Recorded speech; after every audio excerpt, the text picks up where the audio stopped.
नमस्कार मित्रों, कैसे हैं आप सभी। आशा करता हूं कि आप लोग सब अच्छे से होंगे और अपनी पढ़ाई में लगे हुए होंगे। मैं डॉक्टर अंजनी कुमार सिन्हा इस क्रैश कोर्स के माध्यम से आज 8वां जो चैप्टर है आपका समकालीन विश्व राजनीति, उसके अंतर्गत आज हम पढ़ेंगे पर्यावरण और प्राकृतिक संसाधन। ठीक है, यहाँ मैं आगे बढ़ने से आपको पहले यह बता दूं कि इस चैप्टर्स की कितनी इम्पोर्टेंस है, ताकि आप यह पूरा क्लियर रखें कि हाँ यहाँ से कितने प्रश्न आपको मिलने वाले हैं। ठीक है ना। तो यह मैं आपको बता दूं कि यह जो चैप्टर है जो आज हम लोग पढ़ेंगे, उसके अंतर्गत बहुत सारे प्रश्न परीक्षाओं में नहीं मिलते हैं। पहली चीज़, कभी कभी ऐसा देखा गया है कि 3 से 4 प्रश्न जो है आपको परीक्षा में देखा गया है, लेकिन कई वर्ष ऐसे भी हैं जहां एक भी प्रश्न इस चैप्टर से शामिल नहीं हुए हैं। ठीक है, तो यह आप ध्यान रखेंगे कि आज जो हम लोग पढ़ेंगे तो हम लोग पढ़ेंगे अपने परीक्षा के दृष्टिकोण से सेफ जोन में जाने के लिए। इस चैप्टर के पढ़ने के बाद अगर यहाँ से भी प्रश्न बनता है तो हम लोग उसको रिप्लाई करने में अपने आप को सक्षम बना सके। ठीक है, तो सबसे पहले हम लोग देख लेते हैं कि आज किन किन बिंदुओं पर हम लोग बात करेंगे। ठीक है, तो बेसिक अवधारणा जो आप लोग समझते भी होंगे कि पर्यावरण क्या है, प्राकृतिक संसाधन क्या है, उसकी हम लोग चर्चा भी करेंगे। उसके लिए हम एक दो तस्वीर के माध्यम से भी आपको हम समझाने का प्रयास करेंगे। हालांकि मुझे पूरा विश्वास है कि अभी तक आप लोग इससे जरूर अवगत होंगे। ठीक है, दूसरी बिंदु जो है हम लोग बात करेंगे, आज यह वैश्विक राजनीति पे पर्यावरण क्यों चर्चा का विषय बना हुआ है। इस बिंदु को हम लोग विस्तार से जानेंगे। उसके बाद जो साझी संपदा होती है, जिस पर सबका अधिकार होता है, उस बिंदु को समझेंगे। और जो विभिन्न समझौते हुए इस क्रम में अपने पर्यावरण की बचाव के लिए, सुरक्षा के लिए, उसके अंतर्गत साझी परंतु अलग अलग जिम्मेदारी के साथ जो व्यवस्था बनी, उस पर बात करेंगे। उसके साथ ही भारत का इन पर्यावरण के प्रति क्या दृष्टिकोण रहा है और भारत सरकार जो है वह किन किन प्रकार की पहल अभी तक करी है पर्यावरण की सुरक्षा हेतु, उसकी बात करेंगे। साथ ही जो इसके लिए राजनीति हुआ करती है, जो हमारे संपदा हैं धरती पे मौजूद, उसको लेकर करके उनकी बात करेंगे। और लास्ट में हम लोग बात करेंगे मूलवासी, जिसको भारत में एसटीज कैटेगरी में या आदिवासी कह करके यहाँ पर संबोधित किया जाता है, जिसको इंग्लिश में इंडिजिनस पीपुल कहते हैं, उसकी चर्चा करेंगे। ठीक है, तो सर्वप्रथम हम लोग चलेंगे इस चैप्टर से कुछ जो प्रश्न आए हुए हैं, ऑब्जेक्टिव बहुत ही कम है, तो उसको देख लेते हैं। उसके बाद विभिन्न बिंदुओं पर बारी बारी से हम लोग अध्ययन करेंगे। कुछ दीर्घ उत्तरीय भी प्रश्न है और लघु उत्तरीय प्रश्न है, वह मैं भी आपको अभी उसको क्लियर कर दूंगा कि कौन कौन से प्रश्न आए हुए हैं और किन किन प्रश्नों की बनने की संभावना यहाँ से बनती है। ठीक है, चलिए आगे हम लोग देखते हैं। देखिए पहला प्रश्न इसके अंतर्गत जो आया है वह देखिए 2017 में है, यानी कि 17 के बाद जो है अभी तक इसमें से ऑब्जेक्टिव कोई भी क्वेश्चन नहीं आया है। ठीक है, विगत 4 वर्षों में कोई भी प्रश्न इससे नहीं आया है। ठीक है ना। तो 17 में कौन सा प्रश्न आया है जी, कि पर्यावरण सुरक्षा के लिए सबसे पहला अंतर्राष्ट्रीय सम्मेलन जो हुआ वह कहाँ हुआ।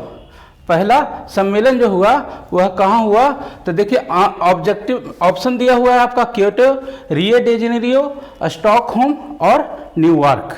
ठीक है ना। तो इसका आंसर जो है वह रियो डी जेनेरियो है। और रियो डी जेनेरियो कहाँ है, रियो डी जेनेरियो कहाँ है, वह ब्राज़ील में है। कहाँ है, ब्राज़ील में है ना।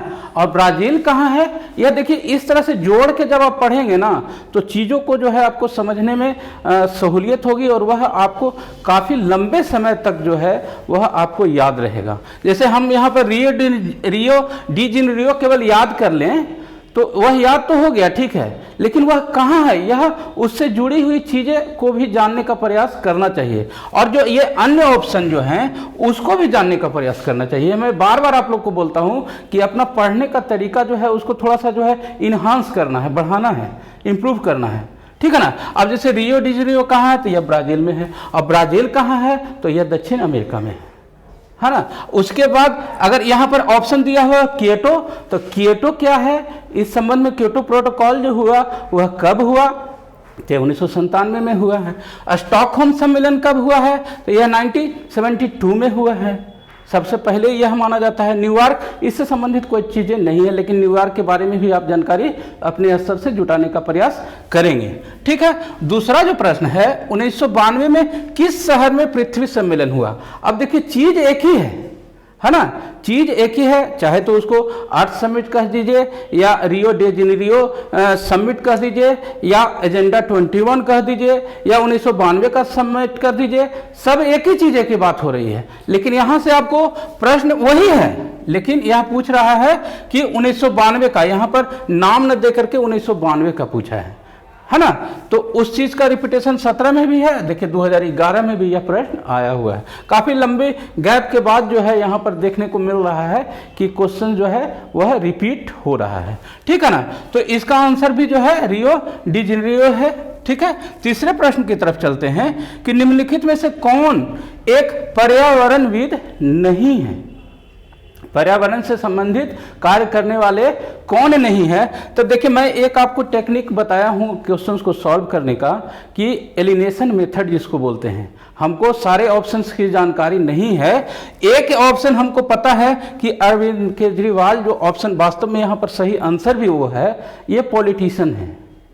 हमको नहीं पता कि सुंदरलाल बहुगुणा कौन है, मेधा पाटकर कौन है, सुनीता नारायण कौन है, लेकिन इतना पता है कि अरविंद केजरीवाल अभी दिल्ली के मुख्यमंत्री हैं, उनका पर्यावरण से कोई मतलब नहीं है, तो यही होगा।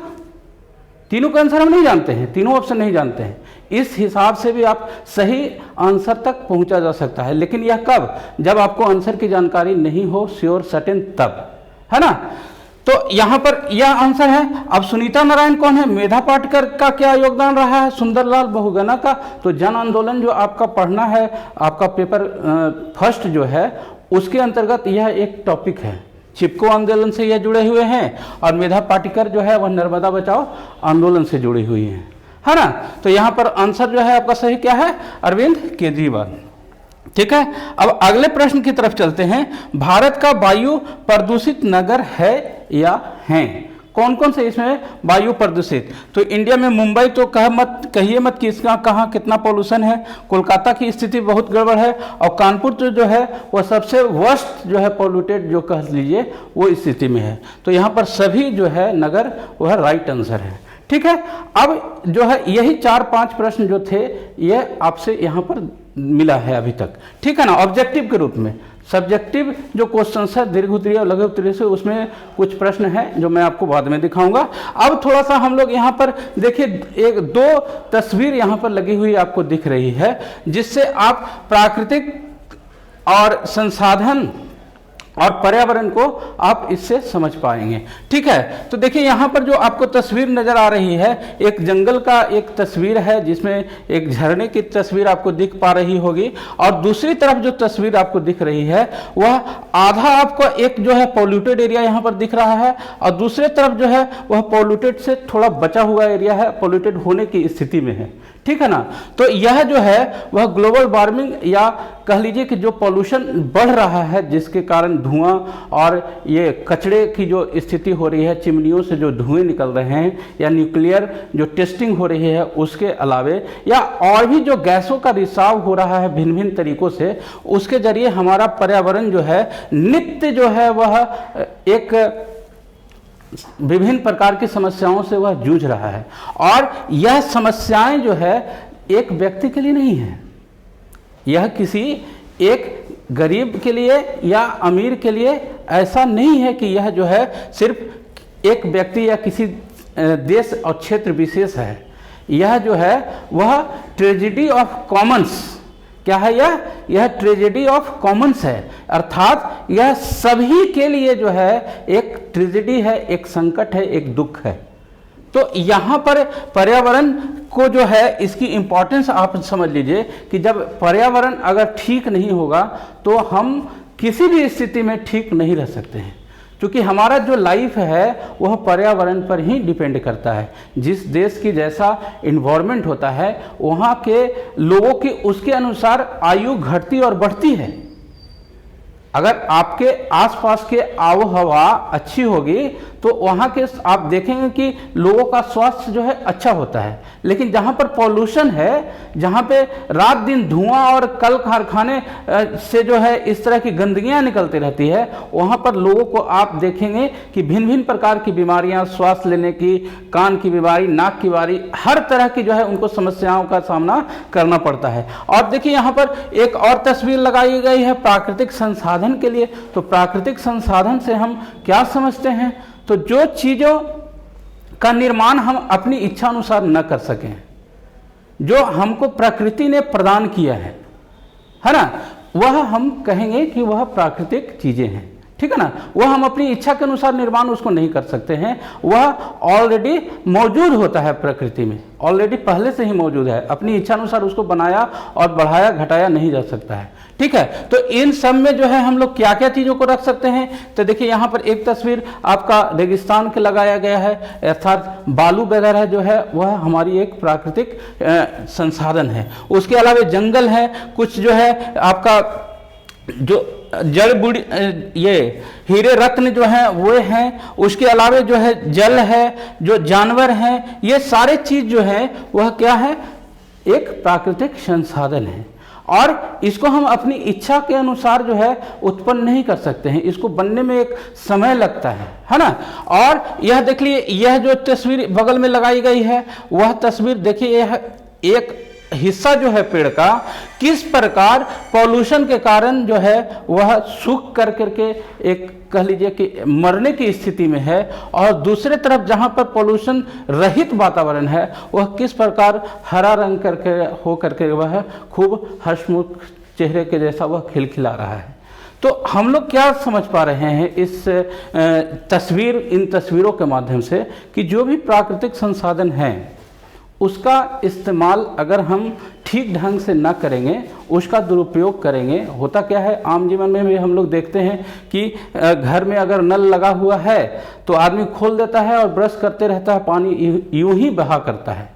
उसके अलावा जहाँ पर एक बाल्टी से स्नान करने की जरूरत होती है वहाँ पर 5 बाल्टी 10 बाल्टी भी बर्बाद होता है। कोई उसको जो है ये देखने के लिए नहीं तैयार होता है कि अच्छा ठीक है। लेकिन क्या ये जो संसाधन हैं वह हम अगले जनरेशन तक अगर सुरक्षित नहीं रख सके तो जो आने वाली हमारी पीढ़ी है, जो हमारे पोते या नाती नातियाँ जो होंगी, वो क्या हमको गाली नहीं देगी? तो इन चीज़ों का इस्तेमाल हम कैसे करें जो आने वाली पीढ़ी है उसके लिए भी यह चीज़ें सुरक्षित रह सके। देखिए 2 तरह का यहाँ पर एक प्राकृतिक संसाधन के लेकर के एक कॉन्सेप्ट आता है जो आप लोग के लिए तो नहीं पढ़ना होगा, लेकिन बीए या एमए में ये थ्योरी आती है, एक काउ बॉय थ्योरी आती है पर्यावरण से संबंधित। वह थ्योरी क्या कहती है कि ये सिद्धांत को मानने वाले लोग जो होते हैं ना, वो पर्यावरण का उपयोग अपनी इच्छा के अनुसार करती हैं। वह यह मानती है कि जहाँ भी जो चीज़ है पर्यावरण में, जो भी प्राकृतिक संसाधन है, हम उसका इस्तेमाल कर सकते हैं, क्योंकि उस पर जो है किसी एक व्यक्ति का नियंत्रण नहीं है ना। उसको जितना मन है उतना यूज करिए, उसको अपनी निजी संपत्ति भी समझ के लोग यूज करते हैं। उसको यह नहीं चिंता होती है कि आने वाली पीढ़ी को यह चीज़ें मिलेगी या नहीं मिलेगी, तब उसको कहेंगे काउ बॉय थ्योरी। ठीक है, मैं पहले भी बताया कि ये आपके परीक्षा के लिए नहीं है, लेकिन जब पढ़ाने के लिए जब आपको समझाना है तो थोड़ा सा कोरिलेट कर देने में आपको वो चीज़ें समझ में ज़्यादा आती है, मेरा ऐसा मानना है। दूसरे पक्ष वाले जो लोग हैं वो कहते हैं कि स्पेसशिप मॉडल। स्पेसशिप मॉडल क्या है? इस सिद्धांत को मानने वाले लोग यह कहते हैं कि जो पर्यावरण या जो प्राकृतिक संसाधन हैं वह सीमित हैं। वो क्या है? वह सीमित हैं, और उसका उपयोग हमको उस नज़रिए से करना है ताकि आने वाली जो पीढ़ी है उसके लिए वह चीज़ जो है वह सुरक्षित रह सके। यानी कि यहाँ पर जो है एक लिमिटेशन लगता है, किसी चीज़ को एक सीमा में रह करके यूज करने की बात होती है और वहाँ पर अनलिमिट की बात होती है। तो इसको जब कहते हैं तो यह जब लिमिट के साथ यूज करेंगे तो उसको स्पेसशिप मॉडल कहा जाता है, और जब बिना कोई लिमिटेशंस के जो चीज़ें यूज हो जाती है वह काउ बॉय थ्योरी है। जैसे एक चरवाहा जो गाय को बांध दिया जाता है खेत में ना, तो खेत में जो है गाय अपनी इच्छा के अनुसार वह घूम घूम के जहां मन होता है वहां वह खाता पीता है, चलते रहता है, उसको कहीं कोई रोकने वाला नहीं होता है। वो सिद्धांत यहाँ पर है। ठीक है, तो यहाँ जो है हमको यह समझना है कि सस्टेन करने के लिए जो है कोई भी प्राकृतिक संसाधन को इस ढंग से यूज करें कि आने वाली पीढ़ी भी उसको उपयोग कर सके। ठीक है, आगे हम लोग देखेंगे थोड़ा सा कि जो है पर्यावरण आज इंपॉर्टेंस तो है, नो डाउट, इसके बिना हम नहीं रह सकते हैं, लेकिन यह पर्यावरण की चीजें हमको पॉलिटिकल साइंस में क्यों पढ़नी है और यह आज की राजनीति में कैसे शामिल हो गया। इस पर्यावरण ये जो है वह साइंस का चैप्टर है, भूगोल का चैप्टर है, लेकिन पॉलिटिकल साइंस में क्यों पढ़ना हो गया, क्यों इसकी इंपॉर्टेंस हो गई, क्यों वैश्विक राजनीति में इसकी चर्चा जो है वह हो रही है और कई सारे ट्रीटीज हुई है, कई सारे समझौते हुए हैं, कई सारे सम्मेलन इस पे हो रहे हैं। आए दिन जो है विश्व की बड़ी बड़ी संगठन जो है इस पर सोच रही है। क्यों? क्योंकि यह जो बिंदु जो यहाँ पर आपको लिखा गया है, इन सारे बिंदुओं को मैं पॉइंट टू पॉइंट पढ़ूंगा नहीं, लेकिन जो चीजें लिखी हुई है उसके अंतर्गत वह मैं आपको बता दूं कि देखिए, यह तो आप जान चुके हैं कि पर्यावरण हमारे लिए जरूरी चीज है और हम लोग यह जान रहे हैं कि आज जो कृषि का भूमि है वह दिन ब दिन घट रहा है।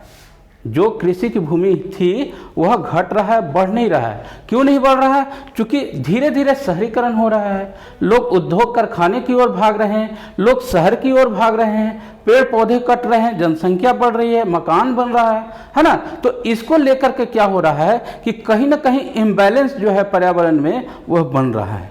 और मैं पहले भी बताया कि ट्रेजेडी ऑफ कॉमन्स, जैसे हम अपने घर में अपने स्वास्थ्य के दृष्टिकोण से आरओ लगा सकते हैं अच्छे शुद्ध पानी के लिए, एयर प्यूरिफायर लगा सकते हैं, हम अपने घर में रहेंगे तब तक, लेकिन क्या यह संभव है कि हम बाहर भी जाएं तो एयर प्यूरिफायर उठा के लेके जाएं और जो है आरओ जो है वो भी उठा के लेके जाएं? आरओ तो चलिए जो है आपका बाजार में भी मिल जाता है, पानी जो है पी लेगा, लेकिन जब वायु ही गंदा हो जाएगा तो आप एयर प्यूरिफायर कहां तक उठा के ले जाएंगे? नहीं संभव है वो चीजें।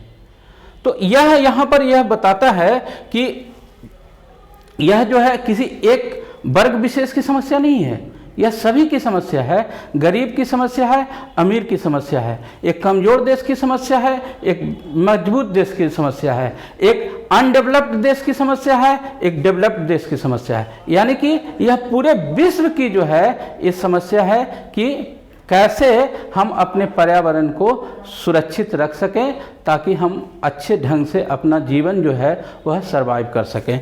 इन सब बिंदुओं को लेकर के देखिए 2000 यहाँ पर एक फैक्चुअल चीज़ें लिखी हुई है, हालांकि यहाँ पर बहुत उसका इंपॉर्टेंस नहीं, इसलिए मैं कहूँगा कि यह आपके बुक से लिया गया है और यह कभी पूछा नहीं गया है और पूछा भी नहीं जाएगा। इस तरह के प्रश्न आपसे बनते नहीं हैं, लेकिन हाँ जानकारी के लिए हमको रखना है कि 2006 में एक रिपोर्ट आई थी, उसके तहत कहा गया था कि 20 करोड़ जनता जो है उसको शुद्ध पानी नहीं मिलता है पीने के लिए और 2 अरब 60 करोड़ की आबादी जो है वह साफ सफाई रहित वातावरण में रहने के लिए बाध्य है। आप समझ लीजिए कि कितनी बड़ी जनसंख्या जो है वह पीने के पानी और साफ सफाई से वंचित है। ठीक है, उसी के बाद जो है आप देखिए पूरे समुद्री जो क्षेत्र होता है, मैं आपको आगे जल प्रदूषण के संबंधित कुछ पिक्चर्स दिखा करके यह बताऊंगा कि किस प्रकार नदियों के किनारे जो शहर बसे हुए हैं वहाँ पे किस प्रकार शहरों के जो है नालों के पानी और विभिन्न प्रकार के कचरे जो है कपड़े धोने के कारोबार और कई प्रकार की जो है गंदी सामग्रियां उसमें प्रवाहित होती है और उसका प्रदूषण किया जा रहा है। और इन सब प्रदूषणों से जो जल में रहने वाले जंतु होते हैं, मछली हुआ, केचुआ हुआ और कछुआ हुआ, ये सारे जितने अन्य भी जीव है ना वो अपनी जान पे जो है उनको भारी होते जा रहा है धीरे धीरे। और एक समय धीरे धीरे इस और बढ़ रहा है कि जो जल रहा है, जो जल जहाँ पर रहा करता था आज वह एक निर्जल भूमि के रूप में वह धीरे धीरे डेवलप होते जा रहा है ना। क्योंकि वहाँ पर कचरा इस तरह से बन रहा है, उसका समाधान नहीं हो रहा, पानी का लेयर जो है वह भागता जा रहा है, सूखता जा रहा है और समस्याएं जो है हम लोग के लिए वही कारण है कि आज जो पहले पानी कभी 30 फुट 40 फुट पर हर जगह मिल जाया करती थी, हम आज देहात में भी जो है वह 200-150 फीट नीचे चला गया है। क्योंकि ऊपर में जो है पानी का कहीं पर ठहरने की व्यवस्था इस तरह से नहीं हो पा रही है। जहाँ पर भी तालाब वगैरह थे उसको जो है भर करके वहाँ पर खेत मकान वगैरह बना लिया गया है, कैप्चर करने का प्रयास किया जा रहा है। इस तरह की चीज़ें आप अपने शहरों में भी जो है आप देख पाते होंगे। ठीक है, तो यहाँ पर यह सब बिंदुओं की जो है चर्चा की गई है कि क्या उसकी इंपॉर्टेंस है। देखिए ओजोन लेयर की जो है बात यहाँ पर की गई है। आपको मैं बता दूं कि अंटार्कटिका एक जो महादेश है उसको लेकर करके ओजोन छिद्र जो है वहीं पर से यह पहली बार देखने को मिला था कि ओजोन का लेयर जो है उसमें छिद्र हो चुका है और उसके जरिए जो है सूर्य की परावैंगनिक किरणें जो है डायरेक्ट पहुंच रही है। क्योंकि वहां पर कोई मनुष्य नहीं रहता है, वहां पर की स्थिति मनुष्यों को रहने के इस लायक नहीं होती है, लेकिन उसका अगर विस्तार होता गया तो उसकी किरणें जैसे जैसे पृथ्वी पर आएंगी उससे उसका नुकसान लोगों को होना शुरू होगा और उस किरणों से इस प्रकार के रोग उत्पन्न होते हैं, चर्म रोग या अन्य बीमारियां भी होती है जिसका इलाज जो है बहुत ही मुश्किल है और कई तरह की उससे परेशानी होना शुरू होगी। ठीक है, तो अब यहाँ पर थोड़ा सा हम लोग देख लेते हैं, वही चीज़ें वही पॉइंट पे हम लोग चर्चा कर रहे हैं। और वैश्विक मामलों को सरोकार रखने वाली जो एक संस्था है क्लब ऑफ रोम, यह प्रश्न परीक्षा में पूछा जा सकता है, यह इंपॉर्टेंट प्रश्न है। उच्च कक्षाओं में भी यह प्रश्न आते रहता है कि क्लब ऑफ रोम जो है वह क्या है और यह कब रिपोर्ट जारी किया था। तो 1972 में एक रिपोर्ट जारी किया था वह, जिसका शीर्षक था लिमिट्स टू ग्रोथ। क्या था? Limits to growth. और इसके अंतर्गत वह क्या कहता है देखिए यहाँ पर लिखा गया है कि बढ़ती जनसंख्या के आलोक में प्राकृतिक संसाधनों के विनाश को, अंदेशों को बड़ी खूब अच्छे ढंग से वह बताता है। जो प्राकृतिक आपदाएं हो रही है, जो समस्या उत्पन्न हो रही है, उसको वह बहुत अच्छे ढंग से बताता है। पूरे विश्व को यह समझाता है कि देखिए यह चीज़ें जो हो रही है वह गड़बड़ हो रही है या कहीं ना कहीं आपको नुकसान करेगा। इस चीज़ को याद रखेंगे कि 1972 में लिमिट्स टू ग्रोथ शीर्षक से द क्लब ऑफ रोम के द्वारा यह चीज़ें दी गई थी। ठीक है, उसी के बाद जो है आपको यहाँ पर एक और चीज़ यहाँ पर दिख रहा होगा, UNEP। UNEP का मतलब क्या होता है? United Nation Environment Programme. United Nation Environment Programme. यह प्रश्न आपको से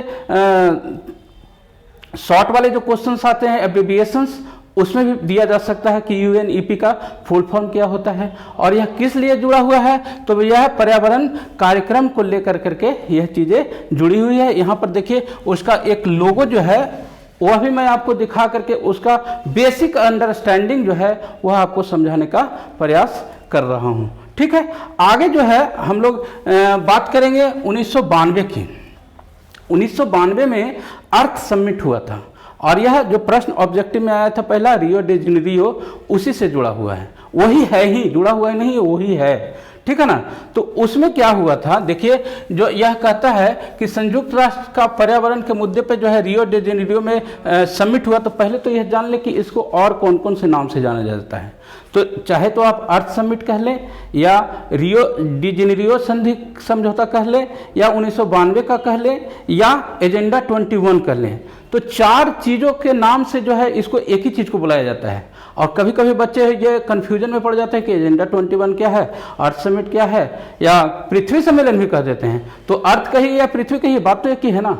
तो कई नाम से इसको जाना जाता है, इसको आप समझने का प्रयास करेंगे। इसके अंतर्गत जो है उसके पूर्व के जो चीज़ें हैं उसको भी थोड़ा सा हम लोग जान लें। 92 में डायरेक्ट नहीं आए हैं, 87 में एक जो है आवर कॉमन फ्यूचर्स नाम करके एक रिपोर्ट आती है, वह ब्रटलैंड रिपोर्ट के द्वारा आती है। ठीक है ना। ब्रटलैंड रिपोर्ट जब देती है तो उसका शीर्षक होता है आवर कॉमन फ्यूचर। उसके अंतर्गत क्या कही जाती है बातें, वह कहता है कि जो हमारा आर्थिक विकास करने का तरीका है, देखिए यहाँ पर लिखा हुआ है सारी, आर्थिक विकास को जिस गति से हम लोग कर रहे हैं वह सस्टेनेबल नहीं है, वह टिकाऊ नहीं है, वह बहुत दिन तक नहीं चलेगा। और इसी के बाद जो है सस्टेनेबल डेवलपमेंट गोल्स जो होते हैं, SDGs के नाम से हम लोग जिसको बुलाते हैं, और MDGs मिलेनियम डेवलपमेंट गोल भी आया था 2000 में, 2015 तक उसको 8 गोल लागू करने की बात हुई थी। ठीक है ना। तो इसी के बाद जो है यह सारी गोल्स या पर्यावरण की सुरक्षा को लेकर करके सारी चीज़ें आई है। तो यहाँ पर क्या हुआ है, जब यहाँ पर देखिए आगे मैं आपको एक तस्वीर उसका लगाया हूँ रियो डे जेनेरियो का, और यहाँ पर आप डेट भी देख पा रहे होंगे कि 3 से 14 जून 1992 तक यह सम्मेलन चला था। कब चला था? 3 से 14 जून तक। और वो एक तस्वीर वहाँ की जो है वह मैं यहाँ पर लगाने का प्रयास किया हूँ ताकि आप उसको समझ पाएँ। ठीक है, तो यहाँ पर देखिए यहाँ पे क्या हुआ, आप जानते होंगे कि जो उत्तरी जो ध्रुव के देश हैं और जो दक्षिणी ध्रुव के देश हैं, दोनों में क्या बेसिक डिफरेंसेस है, तो मैं आपको थोड़ा सा बता दूं कि जो उत्तरी ध्रुव के देश जो होते हैं, अमूमन यह माना जाता है और कुछ बहुत हद तक सही भी है कि वो डेवलप कंट्रीज के रूप में जाने जाते हैं, और दक्षिणी ध्रुव में जो देश हैं उसको विकसित ना मानते हुए विकासशील या अल्प विकसित देशों की श्रेणी में रखा जाता है। लेकिन इसका एक अपवाद जो है ऑस्ट्रेलिया है, क्योंकि वह दक्षिणी गोलार्ध में स्थित है, लेकिन वह जो है वह डेवलप्ड है। खैर, अपवाद को हमको लेकर नहीं चलना है, जो बेसिक अवधारणा है, जो सामान्य चीज़ें एक्सेप्ट की जाती है उसको लेकर चलना है।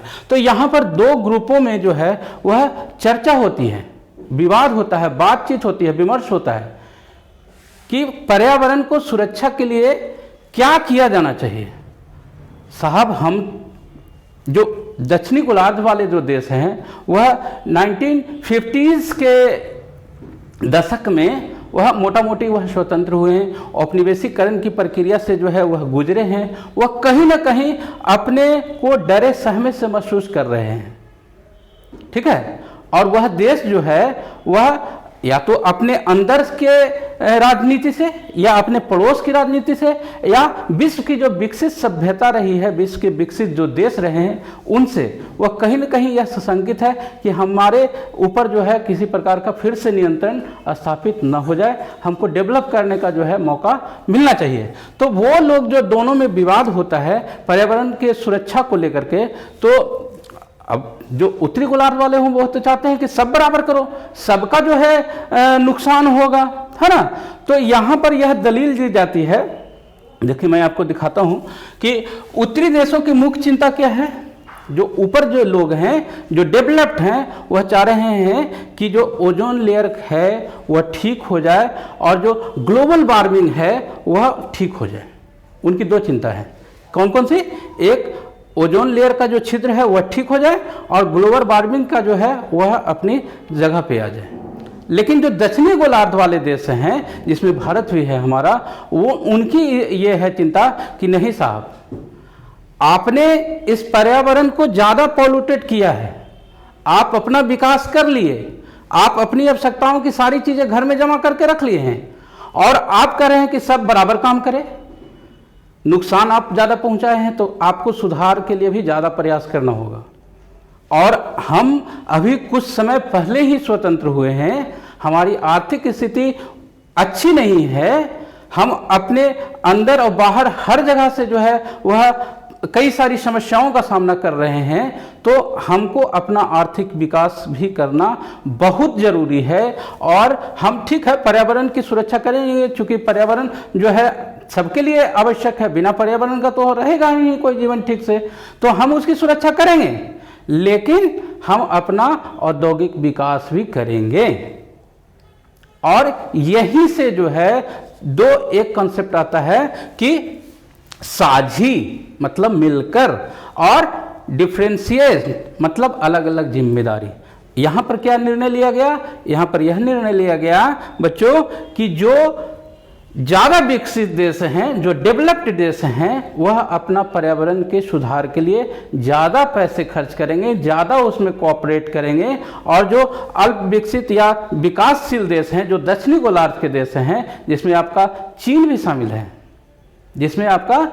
भी शामिल है, उसको आगे मैं आपको फैक्ट्स के माध्यम से यह दिखाऊंगा कि किस प्रकार कितना जो टन है वह एक इंडियंस के द्वारा उत्सर्जित किया जा रहा है और कितना एक जो है विश्व लेवल पे जो है उसका डेटा है। ठीक है ना। तो वहाँ से आपको स्पष्ट हो जाएगा कि कैसे सर बोल रहे हैं। तो यहाँ यह निर्धारित हो गया कि डेवलप्ड देश ज़्यादा करेंगे सहयोग, और जो डेवलप्ड की स्थिति में जाने वाले हैं या विकास करने वाले लोग हैं वह अपना डिफरेंशिएशन जो है, सहयोग जो है वह कम करेंगे। ठीक है। अब यहां पर देखिए विश्व की साझी संपदा की सुरक्षा। अब साझी संपदा, अपनी संपदा के तो बारे में सुने थे, प्राइवेट प्रॉपर्टी के बारे में तो जानते हैं। जैसे हमारे पास यह कलम है, ये मेरा निजी है ना, हमारा मकान, हमारा गाड़ी, इस तरह की चीजें तो सुनने में आती है। लेकिन अभी जो पर्यावरण की जो हम लोग टॉपिक पढ़ रहे हैं, इसके अंतर्गत मैं आपको बोला था कि एक साझी संपदा के बारे में हम लोग अध्ययन करेंगे। अब साझी संपदा से देखिए, हम आपके घर से उदाहरण लेके चलेंगे। अगर आप कंबाइंड फैमिली में बिलोंग करते होंगे तो वह आप देखते होंगे कि वहाँ पर जो घर का चूल्हा है ना, वह लगभग दिन भर जला करता है। कभी दादा कुछ कहेंगे बनाने के लिए, कभी बड़ी मम्मी कहेगी कुछ बनाने के लिए, कभी दादी कहेगी कुछ बनाने के लिए, और वह कभी बुझता नहीं है, वह सुबह से शाम तक जलता रहता है। ठीक है ना, उस पर सबका अधिकार रहता है। और उसी प्रकार कई अन्य संसाधन है, जैसे आपका खेल का मैदान है, पूजा गृह है, फिर स्कूल है, हॉस्पिटल है। ये सारी जो चीज है ना, वह किसी एक व्यक्ति का नहीं होता है, वह सब जो है इस्तेमाल करते हैं। अब जैसे ये पर्यावरण है तो किसी एक व्यक्ति का तो है नहीं। अंटार्कटिका है, हालांकि कुछ देश अंटार्कटिका को अपना घोषित करते हैं, हालांकि विश्व पटल पे ये चीजें एक्सेप्ट नहीं होती हैं, वह सबके लिए है ना। तो उसके अलावे जो है, जैसे यहाँ पर और एक उदाहरण दिया हुआ है, आपका समुद्री इलाका जो है, समुद्र जो है, नदियां जो है, वह किसी एक व्यक्ति की निजी संपदा नहीं होती है, वह सामूहिक उस पर जो है वह अधिकार होता है लोगों को। वहाँ अर्थात यहाँ आप देख लीजिए, मैं एक लाइन में आपको बता दूं, वह जगह या वह चीज जहाँ पर सारे लोग बिना किसी रोक टाक के इस्तेमाल जब करें तो उसको क्या कहेंगे, वह साझी संपदा, यानी कि उस पर सबका अधिकार है। समझे बात को, यही यहाँ पर समझाने का प्रयास किया गया है। ठीक है, और इस संबंध में देखिए जो है वह भारत नहीं, विश्व के विभिन्न संधियों के माध्यम से इनको जो है सुरक्षित करने का प्रयास किया गया है। और जैसे अंटार्कटिका संधि है तो 1959 में, यह ईयर आप जरूर याद रखेंगे, इसके अंदर की चीजें आपसे नहीं पूछी जाएगी, मैं यह निश्चित आपको बता दूं। ठीक है ना। अब जैसे मॉन्ट्रियल प्रोटोकॉल जो है वह 1987, अंटार्कटिका पर्यावरणीय प्रोटोकॉल 1991। ठीक है, तो यह जो चीजें हैं आप यस उसका जरूर ध्यान में रखेंगे। ठीक है, उसी के बाद जो है 1980 के दशक में, देखिए अभी जो ओजोन लेयर की बात कर रहा था मैं, वह कब आया है, तो 1980 के दशक में यह चीजें खोज हुई थी, उसकी चर्चा यहाँ पर की गई है। और मॉन्ट्रियल प्रोटोकॉल जो हुआ था उसकी एक बैठक की तस्वीर मैं यहाँ पर आपको दिखाने का प्रयास किया हूँ, ताकि जो है आप उसका बेसिक अंडरस्टैंडिंग समझ सकें। और देखिए मॉन्ट्रियल प्रोटोकॉल के जरिए ही जो है अभी 2065 में किस प्रकार के पृथ्वी की जो है कल्पना करने की बात की जा रही है, और 1974 में जो है वह किस प्रकार से दिख रहा है, उस तरह का यहाँ पर एक तस्वीर के माध्यम से आपको मैं यहाँ पर समझाने का प्रयास कर रहा हूँ। ठीक है, अब अलग अलग जिम्मेदारियों के अंतर्गत, हालांकि मैं आपको यह चीज़ें बता चुका हूँ, तो यहाँ पर फिर से रिपीटिशन की कोई आवश्यकता नहीं है। मैं चलता हूँ कुछ अगले बिंदु पर। देखिए यहाँ पर United Nations framework convention on climate change, UNFCCC। ठीक है, इसको क्या बोलेंगे, यह फुल फॉर्म के रूप में आपसे पूछा जा सकता है। United nation framework convention on, United nation framework convention on climate change. ठीक है, तो यह फुल फॉर्म याद रखेंगे। और यह कब आया था, तो यह 1992 में आया है। और इसके जरिए जो आपका साझी परंतु विभिन्न प्रकार के भिन्नता पूर्वक जो जिम्मेदारियां थी उसको यहाँ पर भी एक्सेप्टेंस दिया गया है। आगे फिर हम लोग जो है क्योटो प्रोटोकॉल जो आया, जो पर्यावरण की सुरक्षा के लिए ही आया है, जो आपका गैस जो होता है ग्रीन हाउस गैस जिसको बोलते हैं, उसके उत्सर्जन को कम करने के लिए क्योटो प्रोटोकॉल साइन किया गया था। और इसके अंतर्गत देखिए आगे मैं आपको यहाँ पर बता दूं, यह UNFCCC की तस्वीर लगी हुई है, उसकी मीटिंग की तस्वीर लगी हुई है, इसका फुल फॉर्म याद रखेंगे आप लोग। और यहाँ देखिए क्योटो प्रोटोकॉल को एक डायग्राम के जरिए जो है वह किन किन चीज़ों से जुड़ा हुआ है उसको भी मैं एक तस्वीर के माध्यम से आपको समझाने का प्रयास कर रहा हूं। तो यहाँ पर देखिए कार्बन डाइऑक्साइड है, तो इसको आप जानते होंगे, आप ग्रीन हाउस गैस में जो है वह कौन कौन से गैस आते हैं, है ना। तो जैसे यहाँ पर आपका कार्बन डाइऑक्साइड है, मीथेन है, ये सारे जो 6 गैस उसके अंतर्गत मैं जैसा जानता हूँ वह उसके अंतर्गत आते हैं। तो उन गैसों के उत्सर्जन से जो आपकी गर्मी होती है, आपका इन्वायरमेंट, उसको कम करने के लिए यह प्रोटोकॉल आया था। और इसके अंतर्गत जो है वह इंडस्ट्री, क्लाइमेट चेंज, इन सब बिंदुओं पर जो है वह बात की गई थी। ठीक है, तो यह एक प्रकार का बहुत ही सक्सेसफुल कह लीजिए यह था, और यह एक बाइंडिंग था। बाइंडिंग कहने का क्या मतलब है कि जितने भी देश इससे जुड़े हुए थे उसको इम्प्लीमेंट करने की बाध्यता थी। ठीक है ना, यह होता है बाइंडिंग। अब जो है हम लोग थोड़ा सा यह जानने का प्रयास करेंगे कि साहब ये तो विश्व में चीज़ें हो रही थी, भारत क्या किया, भारत क्या करता रहा अभी तक, वह हम लोग जानने का यहाँ पर अब प्रयास करेंगे। तो देखिए यहाँ पर 2002 में भारत जो है वह क्योटो प्रोटोकॉल जो 97 में हुआ था उस पर साइन करता है। ठीक है, और साइन करने के बाद वह जो है वह भिन्न भिन्न प्रकार की, जैसे वह बात रखता है कि हमको अपना जितना हम पोल्यूशन किए हैं, यहाँ पर देखिए मैं आपको वह डाटा दिखा दूं तब आपको जो है देखिए ये डाटा जो है यहाँ पर डाटा लिखा हुआ है कि 2030 तक, अभी नहीं 2030 तक जो 2000 के औसत से 3.6 टन जो विश्व की पॉल्यूशन करने की ये उत्सर्जन की जो क्षमता थी, उसके बनिस्पत भारत का जो है देखिए 0.09 टन था, और 2003 में बढ़ के वह 1.6 टन ही हो पाएगा भारत का। तो भारत तो पॉल्यूशन कर ही नहीं रहा है, किसके बनिस्पत? ऐसा नहीं है कि पॉल्यूशन नहीं कर रहा है, लेकिन किसके बनिस्पत है यह पूरे विश्व का है, और जो डेवलप कंट्री है वहां तो और इससे ज्यादा भी पॉल्यूशन होता है। ठीक है, तो यहाँ उसका डाटा दिया हुआ है। उसके अलावे जो है यहाँ पर देख लीजिए ग्रुप 2005 में ग्रुप 8 की जो बैठक होती है, तो वहाँ भी भारत जो है यह पक्ष रखता है कि साहब जो है हम लोग पॉल्यूशन कम कर रहे हैं, इसलिए हमको जो है भार कम मिलना चाहिए। इस तरह से वह तुलनात्मक स्थिति से कर रहा है। विश्व के डेवलप्ड देश जो है इस मामले में बहुत आगे हैं, और चीन, आपका रूस, अमेरिका, इसमें पॉल्यूशन जो है बहुत अधिक है।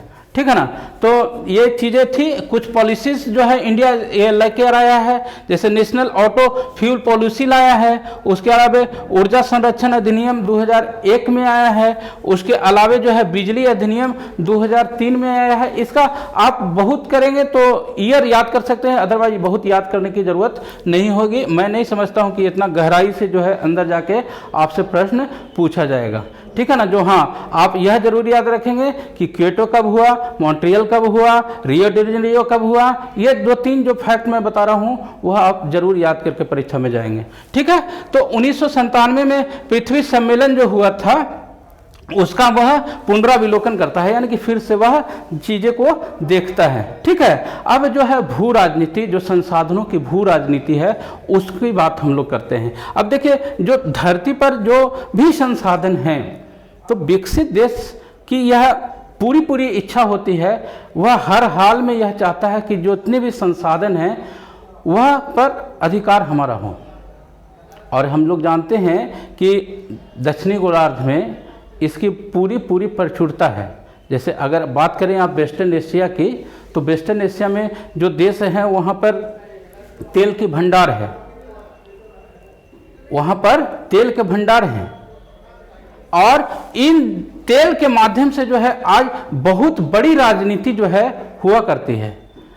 आज आप देख लीजिए कि क्या कारण था कि यूएसए, अफगानिस्तान, इराक, ईरान, इन सब देशों पर जो है वह एकदम गीद की नज़र रखे हुए रहता था, और वहाँ पर हर चीज़ जो है अपने नियंत्रण में रखा चाहता था। क्यों? क्योंकि वहाँ से जो तेल निकलते थे ना, उस पर वह अपना अधिकार करे, अपने अनुसार उसका जो है वह वितरण कर सके, और कोई कारण नहीं था। ऐसा नहीं था कि बहुत हितैषी सा वह जो है आतंकवाद से जो है वह लड़ने वाला था, वह तो खुद जो है आतंकवाद को पोष के रखने वाला था। और जब 9/11 का उस पर हमला हुआ तब उसकी आंखें खुली कि साहब हम तो बहुत गड़बड़ कर रहे हैं। और तब वह फिर जो है उसके खिलाफ जो है कई सारी कार्रवाइयां करता है। उसके पहले तो वह खुद जो है इसका पोषक रहा है। तो विश्व राजनीति में कोई भी जो घटना होती है ना, उसके पीछे कहीं ना कहीं स्वार्थ जुड़ा हुआ होता है। वह अपना राष्ट्रहित, अपना हित, उसमें वह जुड़ा हुआ रहता है। ऐसा नहीं है कि हम जो है भले कह रहे हैं कि जो है बिना कोई लाभ के कर रहे हैं काम, लेकिन कहीं ना कहीं उसका अप्रत्यक्ष तरीके से भी जो है वह उसमें लाभ जुड़ा हुआ होता है। ठीक है, तो ये जो चीजें रही हैं, खासकर तेल और जल और भिन्न भिन्न प्रकार के जो खनिज पदार्थ होते हैं, उसको लेकर के उन पर अधिकार करने का जो है वह डेवलप्ड कंट्री जो है हमेशा प्रयास करते रहा है। जैसे जो देश उपनिवेश रहा रहे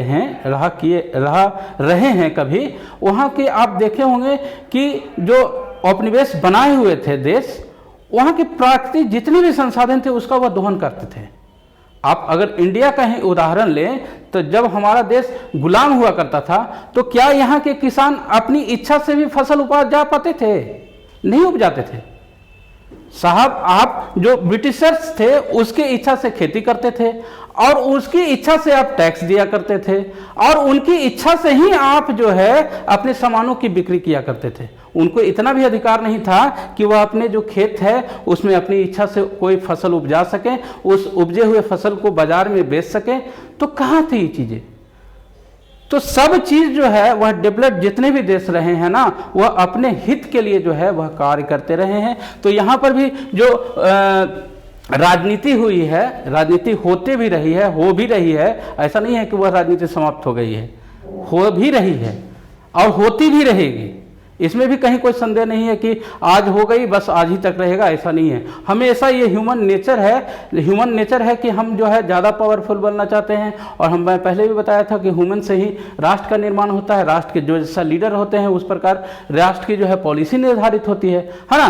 तो यहाँ पर ये सारी जो है क्रियाकलाप यहाँ पर चलता है। ठीक है, अब मैं थोड़ा सा आपका ज़्यादा समय नहीं लूँगा। अब चलते हैं लास्ट बिंदु पर, जो है बात करते हैं मूलवासी को हम लोग भारतीय परिप्रेक्ष्य में अगर बात करें तो उसको एसटीज के नाम से हम लोग जानते हैं, अर्थात शेड्यूल्ड ट्राइब्स के नाम से जानते हैं या आदिवासी के रूप में जानते हैं। लेकिन भिन्न भिन्न देशों में इसको भिन्न भिन्न नामों से पुकारा जाता है और उसकी जनसंख्या भी जो है भिन्न भिन्न देशों में वह एक समान नहीं होती है, यह अलग अलग होती है। यह बेसिक सी चीज़ है, बहुत कुछ समझने वाली बात इसमें नहीं है। लेकिन हाँ, 1982 में एक डिफिनीशन आया था संयुक्त राष्ट्र संघ के द्वारा। उसके अंतर्गत कहा गया है कि मूलवासी कौन है जी? तो मूलवासी वे लोग जो हैं जो किसी देश में लंबे समय से जुड़े हुए हैं, लंबे समय से उस देश में रह रहे हैं। और एक चीज इसमें बात कही गई है कि उनका जो लगाव होता है उस देश के साथ, वहां का डेवलपमेंट से लगाव नहीं होता है। वह अपने आप को जो है आरामदायक स्थिति में रखने के पक्षधर नहीं होते हैं। उनका लाइफ स्टाइल जो होता है वह कभी नहीं चाहते हैं कि हम 5 स्टार होटल में जाकर के अपना कोई रात बिताए, इस तरह की इच्छा उनकी नहीं होती है। कभी भी वह नहीं चाहते हैं कि हम शहर में रहें। उनका लगाव जो होता है वह प्रकृति से होता है। एक चीज़ इसको आप एकदम क्लियर रख के चलेंगे कि एसटीज जो कैटेगरी होती है, हालांकि अब तो धीरे धीरे वह उनको आपको संवैधानिक अधिकार भारत में दिया गया है, उनको रिजर्वेशन है, उनको सामान्य जीवन में लाने के लिए सरकार प्रयास कर रही है और कुछ उसमें आपको लाभ भी हुआ है, कुछ लोग उसका लाभ उठा भी रहे हैं। लेकिन अभी भी वह वास्तविक जो समाज है हमारा, उससे जरूर कटे हुए महसूस करते हैं। और देखिए यहाँ पर जो है एक तस्वीर मैं आपको लगा करके दिखाने का प्रयास कर रहा हूँ कि मूलवासी किस प्रकार दिखते हैं। तो यहाँ पर देखिए कुछ बच्चियों की तस्वीर जो है वह एसटीज कैटेगरी से जो आती हैं, जो भारत के परिप्रेक्ष्य में यहाँ पर तस्वीर लगाई गई है। मैं पहले भी बताया था कि दूसरे देश में भी ये होते हैं, अन्य देश में उसकी अलग अलग जनसंख्या है और उसके नाम भी अलग अलग हैं। तो यहाँ पर भारतीय परिप्रेक्ष्य में मैं लगाया हूँ कि देखिए इस प्रकार की जो है किस तरह की चीज़ें देखने को मिलेगी आपको। अगर इस तरह की महिला आपको मिल जाए तो देखिए वह कितनी जो है बालियाँ कान में पहनी हुई है, आप देख लीजिए इसको। एक सुई लगाने के लिए आम इंसान जो है वह सोता कि ना सुई ना देना पड़े, दवा से काम चल जाए। और यह पूरे कान को जो है वह छलनी बना रखी है। तो इसको तो मैं सलाम करता हूँ कि भाई वह 3-3 नाक में पूरे चेहरे में गोदना गोदाए हुए हैं। तो ये इनका कल्चर है, वो प्रकृति से जुड़ी हुई रहती है। देखिए कुछ बच्चे हैं, कुछ इनकी जो है फेस्टिवल्स के माध्यम से जो है किस प्रकार का अपना जो है वह उत्सव मनाते हैं, वह तस्वीर लगा करके। हालांकि आप इसको देखे भी होंगे अपने जीवन में, कहीं कोई ये नई चीज़ नहीं है, लेकिन चूंकि पढ़ाना है तो ज़्यादा अच्छे समझ आए, यह मेरा कर्तव्य बनता है। तो आगे जो है यहाँ पर एक चीज मैं आपको और थोड़ा सा बताना चाहूँगा कि 1975 में world council of indigenous people का गठन हुआ था। 1975 में world council of indigenous people, और उसी के बाद जो इसको परामर्शदायी परिषद का ये दर्जा दिया गया संयुक्त राष्ट्र संघ के द्वारा, और 10 और ऐसे स्वयंसेवी संगठन थे, एनजीओ जिसको बोलते हैं हम लोग इंग्लिश में, बहुत आराम से आप लोग समझ पाते होंगे एनजीओ, लेकिन अगर स्वयंसेवी संगठन कहा जाए तो शायद थोड़ा सा आपको समझने में परेशानी होगी, तो वो उनको जो है वह दर्जा दिया गया। ठीक है, आगे जो है एक दो प्रश्न इससे आए हुए हैं लघु उत्तरीय। तो प्रदूषण से आप क्या समझते हैं? खूब आसानी से इतना आपको बोलने के बाद, सारी चीज़ें करने के बाद आप इसको खूब आराम से लिख पाने में सक्षम हो पाएंगे। ठीक है, अब जल प्रदूषण है, तो जल प्रदूषण के देखिए इससे संबंधित जो चीज़ें लिखी हुई है आप खुद पढ़ेंगे, मैं उसको लाइन बाय लाइन पढ़ूंगा नहीं, लेकिन हाँ यहाँ पर एक तस्वीर मैं आपको जो शुरू में बता रहा था कि नदियों के किनारे जो है देखिए आपका शहर का नाला जो है किस प्रकार जो है वह बहता हुआ जो है आपके नदी में मिल रहा है, और यहाँ पर देखिए आपका जो है पूरा कचरा जो है वह यहाँ पर प्लान हो रहा है नदी में वेस्ट को जो है दहाने का। और यह देख लीजिए यह आपका नदी का या सरोवर का जो है क्षेत्र है, किस प्रकार जो है बोतल और जो है प्लास्टिक का जो है पूरा क्षेत्र जो है वह भरता जा रहा है। ये है पॉल्यूशन। इसके अंदर जो चीज़ें हैं, जो यहाँ पर जीव जो रह रहे हैं, उसको सांस लेने में परेशानी हो रही है साहब। और इनकी सुरक्षा के लिए जो है, यह देखिए यहाँ पर एक गांव की तस्वीर लगाई हुई है। इस तरह की तस्वीर आपको अपने आसपास गांव में भी मिल जाएगी कि किस प्रकार जहाँ पर कभी नाला बड़ा हुआ करता था, छोटे छोटे तालाब हुआ करते, तो वहाँ पर लोग बाउंड्री वाल कर करके उसका अतिक्रमण करते हैं, उसमें जो है घर का सारा कचरा वहाँ डाल देते हैं, और धीरे धीरे वह जो है स्थिति पानी का जो ठहराव कभी हुआ करता था वह एक बंजर भूमि के रूप में धीरे धीरे डेवलप होना शुरू कर जाती है। तो इस प्रकार जल के चीज़ें जो है पोल्यूशन के कारण जो है आप खूब आराम से लिख पा लीजिएगा, हमको पूरा विश्वास है। पर्यावरण संरक्षण को जो है वह कैसे जो है रोका जा सकता है? तो वृक्षों की कटाई रोक करके, आपका जो है जहरीले गैसेस का जो है उसका उत्सर्जन कम कर करके, है ना, इन सब बिंदुओं पर जो है वह बात कर करके आप उसको रोक सकते हैं। ओजोन छिद्र के बारे में आया है, ओजोन छिद्र के बारे में हम लोग चर्चा भी किए थे, है ना। तो ओजोन छिद्र जो है यहाँ पर देखिए एक तस्वीर भी मैं आपको लगाया हूँ, भिन्न भिन्न वर्षों में जो है उसका किस प्रकार रूप परिवर्तन होते हैं हुआ है। अभी तक 19 तक ही यहाँ पर चीज़ें दिखाई गई है आपको, तो इससे भी आप उसका एक बेसिक अंडरस्टैंडिंग प्राप्त कर सकते हैं। ठीक है, तो आगे पर्यावरण संरक्षण सेम ही क्वेश्चन है, हालांकि रिपीटिशन है यहाँ पे। गृह कार्य के रूप में मैं कुछ प्रश्न आप लोग को जरूर देना चाहूँगा कि रियो सम्मेलन के क्या परिणाम हुए। अभी तक प्रश्न नहीं आया है, मे भी पॉसिबल कि जो है आपके कमिंग एग्जामिनेशन में इससे प्रश्न आपको दिख जाए। विश्व की साझी विरासत से आप क्या समझते हैं, वह भी इम्पोर्टेंट मेरे दृष्टिकोण से है, उस पर भी आप कुछ थोड़ा अपना एक क्लियरेंस कर लीजिएगा कि इस तरह के प्रश्न आएगा तो हम क्या लिखेंगे, है ना। तो ये तैयार कर लीजिएगा। वैश्विक पर्यावरण की सुरक्षा से जुड़े विभिन्न मुद्दों का वर्णन करें, और पृथ्वी को बचाने के लिए जरूरी है कि विभिन्न देश सुलह और सहकार की नीति अपनाएं, क्यों और कैसे। इस तरह से प्रश्न आपके जो है अपना पॉइंट ऑफ व्यू देना होता है इस तरह के प्रश्नों में, तो आप वो अपना नज़रिया से जो भी अच्छा बुरा जो लगे आपको उसको में दे सकते हैं। ठीक है, और मूलवासी जो अभी मैं बताया था आपको, सबसे लास्ट पॉइंट यह था, उसके अंतर्गत चीज़ें मैं जो बताया हूँ वह आप इसके में लिख करके प्रयास करेंगे।